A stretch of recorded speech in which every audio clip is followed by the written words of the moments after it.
Oi, está começando a segunda semana da disciplina Seminários Temáticos. Desta vez, o palestrante é o Dr. Gabriel Carvalho. Ele é professor no IFMG Campus Ouro Branco. Ele é licenciado em Física, possui mestrado e doutorado em Educação pela Universidade Federal de Minas Gerais. A palestra dele faz referência ao artigo de sua autoria, Recortes Históricos sobre a noção de esquema, em Piaget, o processo de desenvolvimento de um conceito. O professor Gabriel realizou sua pesquisa nos arquivos de Jean Piaget, em Genebra, na Suíça. Ele escreveu sobre o modo com o qual Piaget se valeu do conceito de schema ao longo de sua obra, mesmo em momentos em que Piaget não explicitou o termo nas suas explicações. O aparato conceitual vai ser importante, por exemplo, para entendermos o item 7 do artigo, implicações pedagógicas do conceito de schema na conceitualização. Boa palestra e boa leitura. Um forte abraço. Olá pessoal, tudo bom? Eu sou o professor Gabriel Carvalho. Estou aqui hoje para a gente poder discutir um texto, um artigo meu, publicado em coautoria com a professora Silvia Parra-Dayan, da Universidade de Genebra, que se chama Recortes Históricos sobre a noção de esquema, ao longo da obra do Piaget. Para começar, assim, para a gente poder começar a conversar sobre esse texto, é muito interessante que a gente conheça um pouquinho até sobre o próprio autor, que é o objeto da nossa pesquisa, tá? Que é o Jean Piaget. Piaget é um epistemólogo suíço. Ele é biólogo de formação, mas trabalhou muito pouco com a questão da biologia mesmo. E ele se interessou desde muito cedo por saber como ele queria de fato saber como que as pessoas passam de um nível de menor para um nível de maior conhecimento. Isso foi a pergunta que guiou toda a obra dele. Piaget nasceu em 1896 e faleceu em 1980, então ele tem uma carreira muito vasta de pesquisa, desde os anos 1920 até as vésperas do seu falecimento. Ele foi uma pessoa muito ativa na área da pesquisa, ele conseguiu arregimentar grandes pesquisadores para trabalharem com ele e desenvolveu uma teoria de conhecimento. Por isso, ele era conhecido e ele se auto-intitulava um epistemólogo. Ele queria saber de onde vem o conhecimento, não é verdade? Existem alguns pontos da obra do Piaget que são pontos muito importantes e a gente tentou pegar exatamente nessa pesquisa, que foi obra de um estágio de doutorado sanduíche que eu acabei fazendo na Universidade de Genebra entre os anos 2012 e 2013, sobre orientação da professora Silvia Parra-Dayan. E aí a ideia era fazer de fato uma imersão nos arquivos Jean Piaget para tentar investigar a origem e a evolução do conceito de esquema, que em francês, né, a gente fala schème, na obra do Piaget. Quer dizer, como que o Piaget sentiu necessidade da utilização desse conceito, que conceito é esse, como que ele utilizava esse conceito, e quais as implicações, que aí já era um interesse bem particular, né, porque por causa da minha formação, sou professor e tal, de que maneira que eu posso me utilizar desse conceito para a didática. Então, o artigo, ele tenta trazer exatamente um resultado todo esse processo de pesquisa, da tentativa de reconstruir a história, né, a evolução do conceito de esquema no Piaget. Joia? Então a gente precisou, do ponto de vista metodológico, de tomar algumas decisões muito importantes desde o início. Primeiro, quando a gente pega um autor que é muito complexo, que é multifacetado, multidisciplinar, como é o caso do Piaget, é importante a gente fazer certos recortes históricos ao longo da obra do autor, para que a gente não faça uma leitura datada, para que a gente não pegue, às vezes, uma afirmativa de um determinado período e tome isso como se fosse a concepção do autor sobre aquele conceito. A gente, na verdade, fez a opção de investigar recortes ao longo da obra do Piaget, e para isso a gente precisou de estabelecer, num primeiro momento, quais seriam as fases a serem estudadas. Tem vários autores, eu cito alguns deles, inclusive, no artigo, tem vários autores que propõem diferentes estruturações, né, para a obra do Piaget. diferentes fases. Então a gente achou a estruturação, a classificação da professora Silvia Parra Dayan como sendo aquela mais adequada para os nossos objetivos de pesquisa. Essas fases coincidiam com a evolução, algumas mudanças, algumas inserções no conceito de esquema. Então a gente pegou e dividiu isso basicamente em 4 grandes etapas. A primeira fase, que corresponde lá aos anos 1920, um pouquinho dos anos 1930, que a gente chamou de fase egocêntrica. Aí daqui a pouco eu falo um pouquinho a respeito disso. Uma segunda fase, que coincide com o nascimento dos filhos do Piaget, que é uma fase funcionalista. Tem um livro que é O Nascimento da Inteligência na Criança, que é um livro fantástico, assim, a capacidade que o Piaget apresenta, né, de tanto fazer pesquisa quanto de interpretar os dados dessa pesquisa. Uma terceira e muito grande fase, que é a fase estruturalista, que vai dos anos 1940 até 1960. E a fase final, que é uma fase de síntese, que se inicia por um livro chamado Biologia e Conhecimento, que é onde a gente pegou o conceito de esquema, que era o conceito a ser estudado, quer dizer, as características desse conceito de esquema, da forma como o Piaget apresenta nesse livro Biologia e Conhecimento. A gente buscou essas características nessas 4 fases. Então, assim, de cara, uma coisa importante, porque o Piaget ele tinha uma estrutura, uma forma de escrever, que é uma forma bem particular. Ele não deixa, ele não faz concessão ao leitor. Ele é um autor muito complexo para escrever, até porque muitas das suas ideias são muito complexas mesmo. Mas, então assim, ele começa, por exemplo, na segunda fase, falando a respeito de esquema, sem definir o que é esquema. As definições elas vão aparecendo, elementos dessas definições vão aparecendo ao longo dos textos, e a gente tem que fazer esse exercício de reconstruir toda a ideia e ver assim, então afinal, depois de ler esse livro, eu entendo que esquema é ... e aí você faz uma definição. A gente fez uma opção metodológica para ter um padrão na análise, que é a de pegar o conceito do esquema do Piaget, da forma como ele descreve no livro Biologia e Conhecimento. Lá ele vai dizer algumas coisas. Ele vai dizer que esquema é aquilo que se repete ao longo de uma determinada classe de ações. Ou seja, dentro de um conjunto de ações parecidas, um conjunto de situações parecidas, há algo no sujeito que organiza essas ações. É como se fosse um ciclo, uma sequência de ações que permite a esse sujeito interagir com os objetos ali, com as situações. Para cada grupo de situações semelhantes entre si, a gente tem um ou vários esquemas que são relacionados àquela ação. Eu vou tentar dar alguns exemplos daqui a pouco em relação a isso. Só que antes, eu acho que é importante uma ideia central do Piaget, que ele, desde os anos 1930, ele começa essa ideia e ele vai aprofundando isso. Na lógica do Piaget, parece haver uma continuidade entre os processos biológicos e os processos cognitivos. Significa dizer que a maneira como a gente interage biologicamente com o real, com os objetos do mundo físico, seja por meio de processos como respiração, digestão, enfim, existe algo semelhante do ponto de vista estrutural da maneira como a gente interage com o mundo do ponto de vista cognitivo. Quer dizer, então, se a gente tem algum processo de assimilação biológica, a gente deve ter um processo de assimilação também cognitiva. O Piaget apostava fortemente nisso, e é daí que surge toda a parte funcionalista dele, daqueles mecanismos de assimilação, acomodação, de equilibração. Da mesma forma que o corpo humano ele sempre tende a ficar em equilíbrio com o meio, ele tende ao equilíbrio de diversas maneiras, e essa quebra do equilíbrio pode ter consequências muito danosas para o organismo.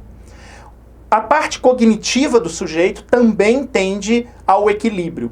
O equilíbrio no sentido de interagir com uma série de objetos que já são, de certa forma, conhecidos, que não trazem novidade. Toda vez que algo que você assimila te traz uma estranheza, se você faz uma previsão de um resultado e o resultado não se confirma, enfim, você está desequilibrado. E o seu sistema cognitivo age no sentido de eliminar esse desequilíbrio, que é o processo que a gente chama de equilibração. Mas quando você reequilibra sempre num estágio de saber, de conhecimento e tal, superior ao anterior. Por isso, a equilibração é sempre no sentido majorante. Majorante no sentido de te dar mais possibilidades de ação sobre o meio. E aí, assim, a ideia do esquema é como se fosse exatamente um braço operacional, né, para o sujeito dar conta de interagir com os objetos. Toda ação minimamente articulada, toda ação do sujeito, por mais simples que ela seja, ela está orientada internamente por meio de esquemas. E aí eu vou falar um pouquinho sobre essas 4 fases, entrar um pouquinho nelas e como que o conceito de esquema aparece nelas, para a gente depois conseguir fazer uma síntese do ponto de vista didático, tá joia? Então, a primeira fase, o Piaget estava muito interessado em achar um mecanismo do sujeito que explicasse como que, por exemplo, crianças, adolescentes, jovens interagiam com o mundo. É importante notar que o Piaget estava querendo saber como que o sujeito consegue produzir conhecimento. Para isso, ele foi lá na criança e ele começou a investigar a criança para ver como que esse conhecimento vai evoluindo. Quais são as estruturas, quais são as evoluções que as crianças vão tendo ao longo da vida que permitem a ela construir uma determinada visão sobre o mundo.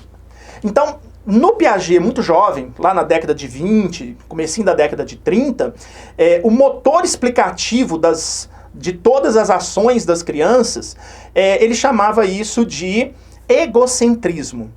Então, egocentrismo é diferente de egoísmo, importante diferenciar.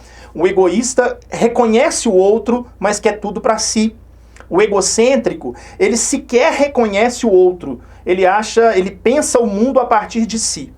Então, crianças muito pequenininhas, elas estão no auge do egocentrismo delas, porque elas sequer reconhecem a mãe como algo diferente. Para a criança recém-nascida, a criança, né, a mãe, o mundo, a mamadeira, chupeta, é tudo a mesma coisa. É algo que tem que ser reconhecido. Com o passar da idade, as crianças elas vão aprendendo que existem outras pessoas que sentem, que pensam, que gostam, que querem coisas diferentes dela. E ela vai, um processo chamado de descentração, ela vai construindo progressivamente essa ideia. Então, para o Piaget, na época, o egocentrismo explicava diversas ações. Vou dar alguns exemplos. Você pega para uma criança pequenininha, criança de 4 anos, por exemplo, 3, 4, 5 anos às vezes, e fala com ela, vamos brincar de esconder? A criança vai esconder fazendo isso. Ela tampa os próprios olhos porque ela acredita que se ela não está vendo, ninguém a vê. Isso é tipicamente uma ação de pensar o mundo a partir de si, porque ela não vê, as outras pessoas não veem. Crianças dessa forma, segundo Piaget, têm um campo de atenção bem estreito, porque esse campo de atenção é pensado sempre a partir de si. Por isso elas não dão conta de fazer algum tipo de transição de raciocínio. Piaget falava isso, por exemplo, né? Uma menina, ela é mais loura do que uma, mas mais morena do que a outra. E aí perguntava, qual é a mais loura de todas? Ou qual que é a mais morena de todas? As crianças jovens, né, 5 anos, 6, têm muita dificuldade de responder esse tipo de coisa. Porque precisa de fazer uma transição de raciocínio e comparar 2 a 2.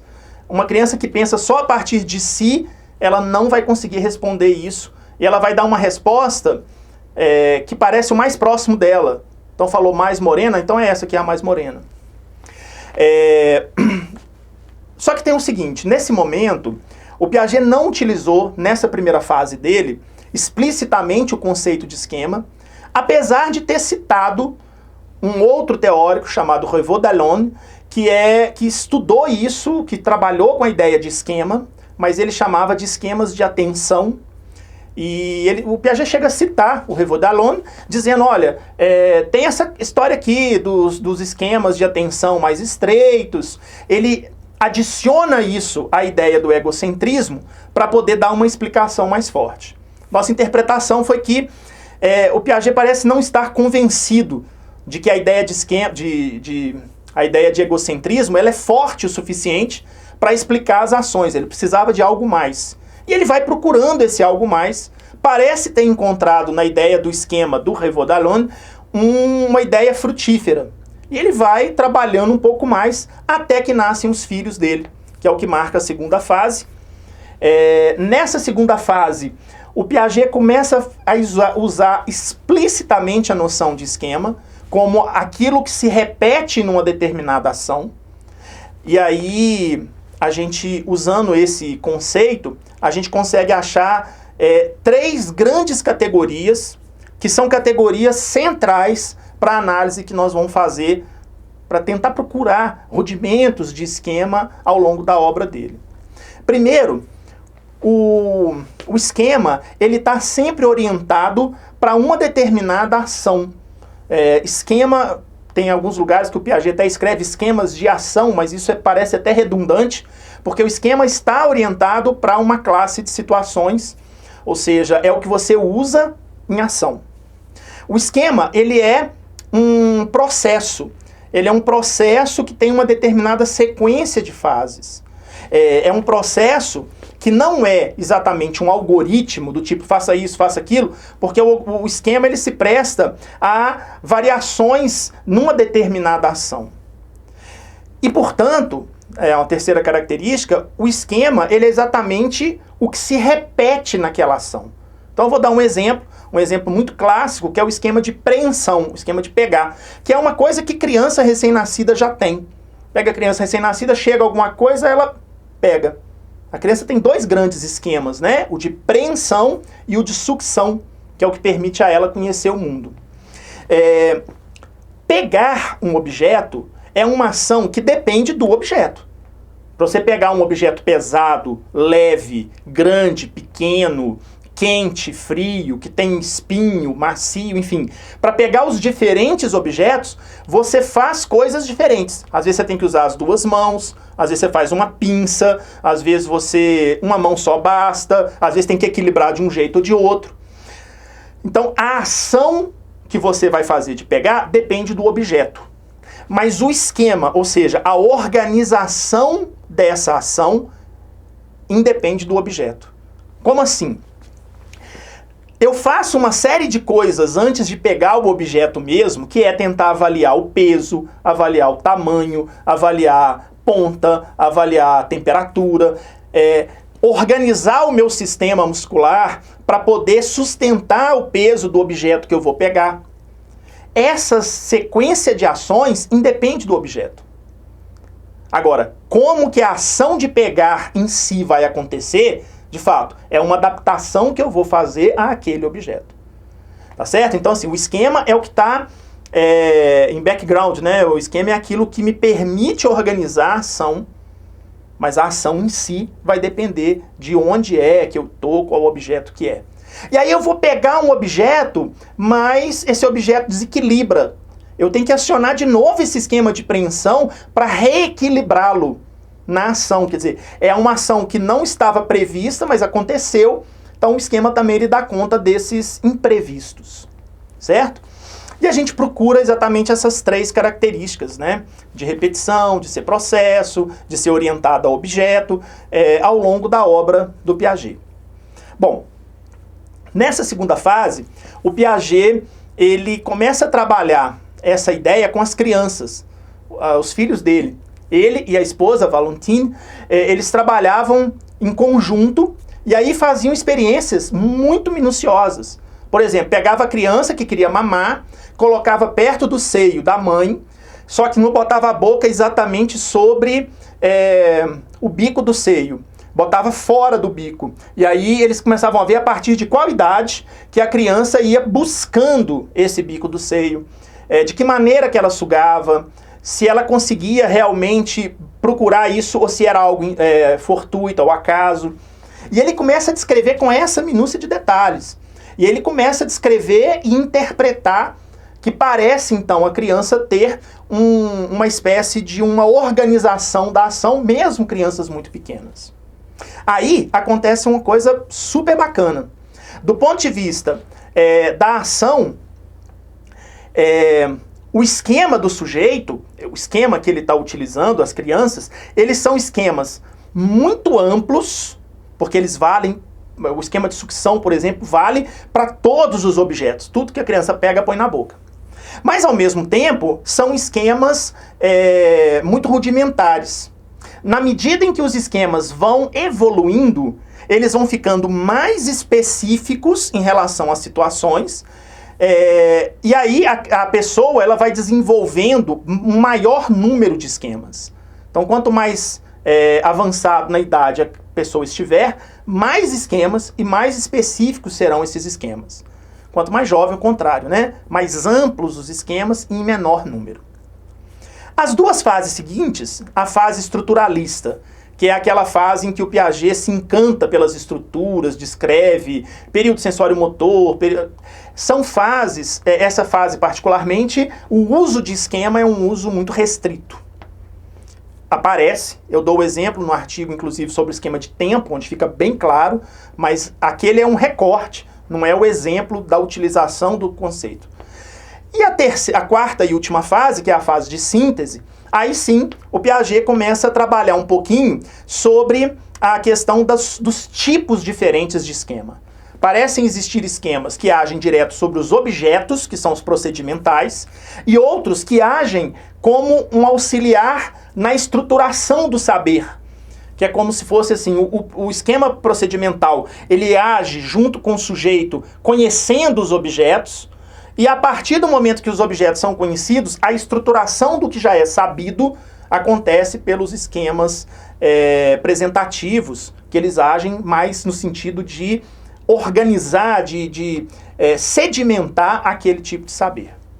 Isso dá para nós, como professores, uma implicação didática muito interessante no planejamento. Planejar a ação em sala de aula significa justamente planejar quais são as situações, quer dizer, quais são os problemas, quais são as questões que eu vou apresentar para os meus estudantes, no sentido de despertar neles o desenvolvimento dos esquemas. Ou seja, o saber se forma a partir de problemas a serem resolvidos, levando em conta o que já se sabe.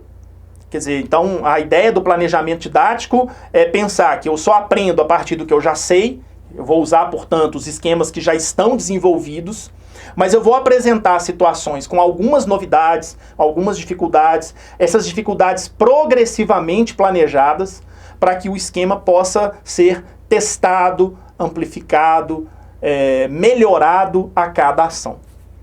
Joia? Então acho que é uma ideia bacana, né? Uma primeira mediação do professor com o estudante é exatamente o professor pensando em casa qual estudante que ele vai ter, quais são as situações, quais são os problemas que ele vai apresentar para que o conhecimento se torne de fato operatório, para que o conhecimento seja de fato útil na resolução daqueles problemas. Tá joia? Essa foi uma breve introdução, uma breve discussão a respeito do texto.